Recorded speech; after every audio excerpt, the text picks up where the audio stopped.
जय हिंद। आज हम बताएंगे कि कल से महाराष्ट्र बोर्ड का पहला पेपर स्टार्ट हो रहा है। तो इंग्लिश में आपको क्या करना है और कैसे पास होना है, कैसे आपको बिना कुछ किए पासिंग मार्क्स तक आ सकता है। तो इसलिए हम ये वीडियो लेके आए हैं कि उन बच्चे को जो इंग्लिश में बहुत दिक्कत है और जो इंग्लिश नहीं कर पाते हैं।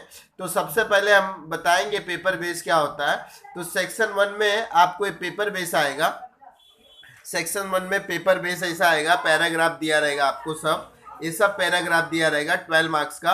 तो इसमें आपको क्या करना है, ये पैसेज में, तो आपको इस पैसेज में से सबसे पहले आपको दिया रहेगा 80 मार्क्स का पूरा फुल पेपर रहता है। 80 में से आपको 28 आराम से कैसे लाना है, 28 के अबो भी आएगा। आप देखते रहो इस वीडियो को और ज़्यादा से ज़्यादा लगातार उन स्टूडेंट को अभी शेयर करो कि सुबह तक, पेपर होने के पहले तक इस वीडियो को एक बार देख लो। और ज़्यादा से ज़्यादा चैनल को लाइक और सब्सक्राइब भी कर दो, ताकि हिंदी का भी और जितने भी सीरीज एसपी बीके सब मैं A to Z लेके आऊँगा और बताऊँगा कि क्या करना है। तो सबसे पहले देखो क्वेश्चंस, आपको ऐसा पैराग्राफ आएगा। इस पैराग्राफ में आपको आपको ऐसा दिया रहेगा पैराग्राफ में, और बोला रहेगा read the extracted the completed actives given below. Now आपको ये पैराग्राफ दे दिया रहेगा सेक्शन 1 में। तो इसमें आपको आपको इसमें और क्या करना है, देखो जिसको ऐसा नहीं दिखता रहेगा मैं ये दिखा देता हूँ। तो इसमें देगा ट्रू एंड फॉल्स 2 मार्क्स का। अब ये ट्रू एंड फॉल्स क्या होता है, तो true false read the following sentence, इसको रीड करना है, यही पैराग्राफ को, इसी पैराग्राफ को रीड करना है और इसमें बताना है कि कौन सा स्टेटमेंट ट्रू है कि फॉल्स है। ये कैसे पता करेंगे, तो सबसे जाओ यहाँ पे, ये जैसे Sophie Brock the glass the shop window, तो इसी पैराग्राफ में से आप लोग लिखना। हाँ, और पूरा सेंटेंस अगर सेम दिया है तो ट्रू कर देना। हाँ, एक सिंपल ट्रिक बता रहा हूँ आप लोग को।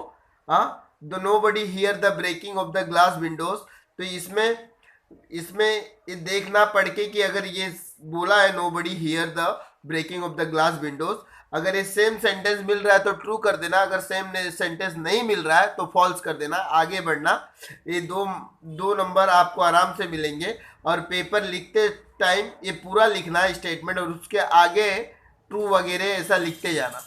ठीक है, तो अब मैं बताऊंगा इसके बाद वाले में। इसके बाद में क्या आएगा, देखो इसके बाद में rearranging the data, rearranging the following statement, order the occurrence in the extra. तो इसमें आप लोग को ये दिया है रीअरेंज करना है, कौन सा स्टेटमेंट पहले आएगा कौन सा बाद में आएगा, रीअरेंजिंग ये होता है। तो इसमें सबसे पहले आप लोग को क्या करना है, पैसेज में से जाना है, पैसेज में से जाके देखना है कौन सा स्टेटमेंट पहले आया कौन सा बाद में आया, तो इसमें वही जाके लिखना है। तो इसको रीअरेंजिंग करना है आप लोग को। तो इसमें रीअरेंजिंग कैसा, मतलब ये आगे पीछे दिया रहता है, ये सब क्वेश्चंस क्या दिया रहता है, आगे पीछे दिया रहता है। तो इसको रीअरेंजिंग करना है। जैसे इसमें इसका आंसर्स भी मेरे पास है सॉल्यूशंस के साथ में। तो देखो इसमें दिया है बी वाला पहले आएगा, इसमें बी वाला क्वेश्चन 2 का बी वाला पहले आएगा, तो बी ये फर्स्ट हो गया। फिर उसके बाद में ए वाला, ये घटना है जो ए की घटना हुई है बाद में हुई है, तो ए की घटनाएं जो हुए बाद में सेकेंड नंबर पे आ जाएगा। फिर इसके बाद फिर इसके बाद फिर इसके बाद कौन सी घटना हुई है, लास्ट में डी की घटना हुई है, जो डी है वो थर्ड पे आएगा और सी लास्ट में आएगा। तो ये ऐसा आप लोग को रीअरेंजिंग करके लिखना है। 2 मार्क्स यहाँ भी फिक्स है। ये कहाँ से मिलेगा आपको, पैसेज में से मिलेगा, ये पैराग्राफ में से मिलेगा।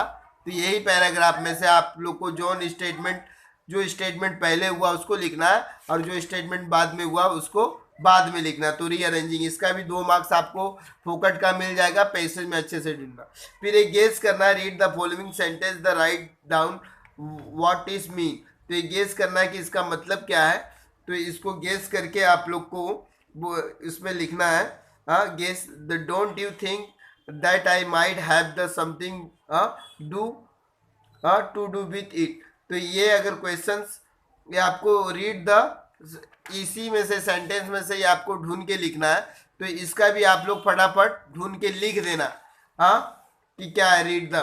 फिर आपको अगर इसमें कंफ्यूज है तो आप लोग लिख देना इसको अच्छे से, जिसको कुछ नहीं आता है वो बच्चे को क्वेश्चन नंबर 4 अपने मन से लिखना रहता है। क्वेश्चन नंबर 4 इसमें दिया है कि suppose the you are the manager of the hotel, आप एक मैनेजर में एक मैनेजर हो होटल के।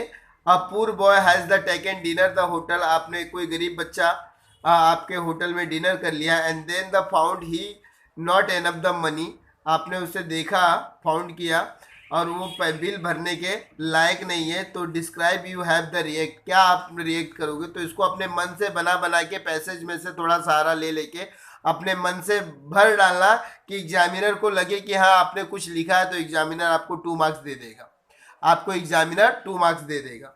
हाँ, 2 में से अगर एक भी दिया तो आपको 1 मार्क्स मिल रहा है। फिर उसके बाद the language study, the opposite word state the, ये ऑपोजिट वर्ड लिखना है। तो ये अगर आपको आता है तो लिखना, नहीं आता तो कोई बात नहीं, तो ये आप छोड़ देना। वकैब आता है, वकैब देखो, ये वकैब आपको लिखने के लिए आएगा। तो वकैब में क्या करना है, ये दिया है, हाँ, ये आप लोग को दिया इनहेंसमेंट, अरेस्ट, पीच्ड, ग्रिप्स।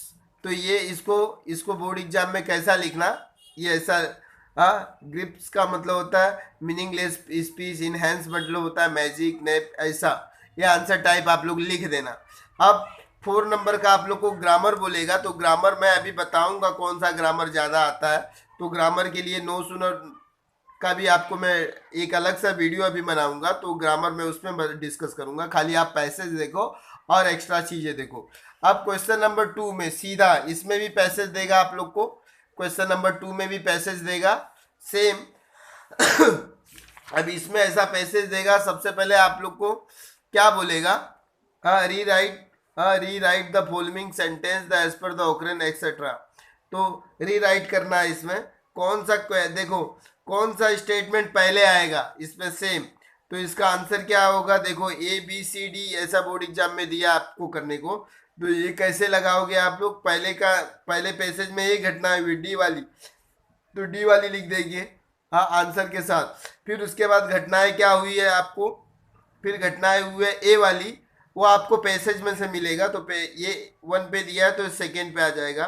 फिर बी वाली घटनाएं 3rd पे हुई है तो 3rd पे, और सी।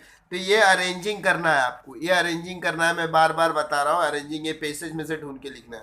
तो और एक्सप्लेन करना है, दे राइटर से, राइटर ने कहा I don't believe in the taking right decision, मैं डोंट बिलीव करता हूँ राइट डिसीजन में, राइट टेकिंग डिसीजन में। I take the decision and make them the right. तो इसमें आपको क्या करना है, तो इसमें आपको पूरा राइटर के पूरा लिख देना है इसमें। अब राइटर क्या करेगा, इसी में से राइटर ने क्या कहा है क्या नहीं कहा है, ये पैसेज में से पूरा भर के लिख देना, पूरा भर के इसको बड़े बड़े करके लिख देना। देखो क्वेश्चन नंबर 2 का आंसर भी दिया है, तो ये आप लोग आंसर इसमें भर भर के लिख देना। एग्जामिनर कभी कभी एग्जामिनर को उतना टाइम नहीं रहता है, ऊपर के 1-2 सेंटेंस देखेगा और मार्क्स देते जाएगा आप लोग को।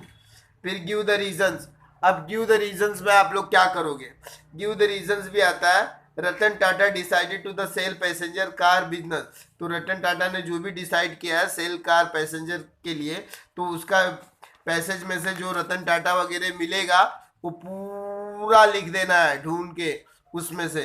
तो क्या क्या डिसीजन लिया पूरा भर भर के, इसी में मार्क्स मिलता है आप लोग को, भर भर के लिखना। तो इसमें आप लोग को फोकट का मार्क्स मिल जाएगा। फिर ग्रामर अगर आप लोग को अभी मैं बताऊंगा नेक्स्ट वीडियो में, इन्फिनेटिव ग्रामर और ये सब। अब वकैब आएगा, हाँ, एंटोनोमस करके आएगा, इसका मतलब होता है ऑपोजिट वर्ड।